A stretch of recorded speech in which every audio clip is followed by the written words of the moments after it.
आज आपण पाहुणे आलेत ना, उडीद वडे करायचे. सकाळची वेळ आहे, नाश्त्याला काहीतरी करायला पाहिजे. आता ही डाळ उडदाची डाळ आहे. ही मी भिजत घातली होती रात्री. ती आता मी मिक्सरमधनं काढून घेते. आता आपलं उडदाची डाळ ही भिजवून झाली, आपली दळून पण झालेली आहे. आता याच्यात कुठलंही मिक्स केलेलं नाही आहे काही. पण आपल्याला काय करायचं, हे पीठ संपूर्णपणे फेटून घ्यायचं आहे, म्हणजे हलकं करायचं आहे. जास्त फेटून घ्यायचं आणि पाण्यात जर तरंगत असेल तर ते पीठ तयार झालेलं आहे. आणि जर का नसेल आणि आपल्याला गडबड असेल, आता हे खाली गेलेलं आहे पण आपल्याला गडबड आहे, तर आपण सरळ त्याच्यामध्ये सोडा घालायचा आणि फेटून घ्यायचं. आता त्याच्या मी चवीपुरतं मीठ घालते.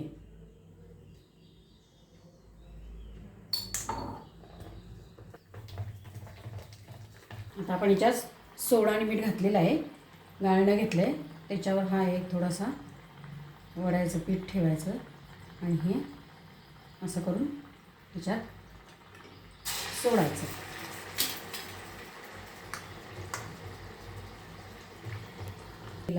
आता त्याच्यावर सोडून घ्यायचं. अशा पद्धतीने आपले सगळे वडे तयार झालेले आहेत. सगळे गोल आणि कसे मस्त भोकं पडलेले आहेत बघा. छान जमलेले आहेत वडे, छानपैकी झालेले आहेत, कुरकुरीत झाले आहेत आणि सगळे असे बघा कुरकुरीत झालेले आहेत. आता आपण उडीद वडा आणि सांबार खाऊन घेऊया. सकाळचा नाश्ता आपले जे पाहुणे आलेले आहेत त्यांना पण द्यायचं आहे ना आपल्याला नाश्त्याला.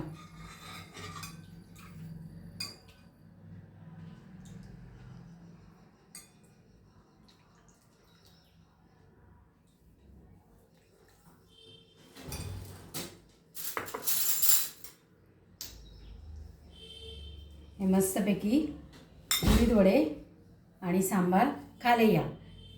नाश्त्यासाठी तयार आहे. खा, घरातलंच खा आणि मस्त राहा. लाईक, शेअर आणि सबस्क्राईब करा.